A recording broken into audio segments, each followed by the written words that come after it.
बाज़ दफ़ा एक मसला होता है कि लोगों को भूख नहीं लगती और जिसकी वजह से वो परेशान होते हैं।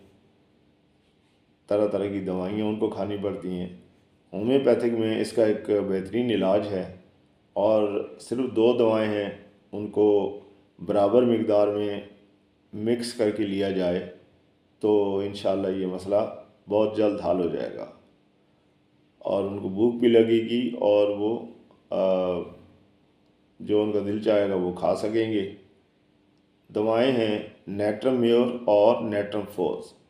इन दोनों दवाओं को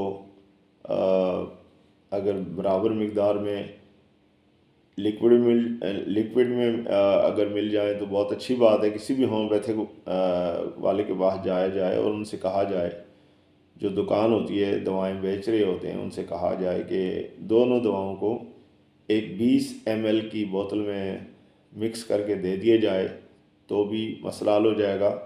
वरना यह है कि ये गोलियों की शक्ल में 3x या 6x में मिल जाती हैं, तो उनको घर में ला के ग्राइंडर में डाल के पीस लिया जाए, उससे वो मिक्स भी हो जाएंगी और वो आ, आ, लेने में आसानी होगी। तो उसके लिए ये है कि छोटी छोटी पुड़िया बना ली जाएं और दिन में 3 से 4 दफ़ा लिया जाए।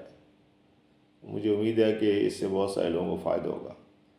इंशाल्लाह फिर हाज़िर होंगे किसी नई वीडियो के साथ। अल्लाह हाफ़िज़।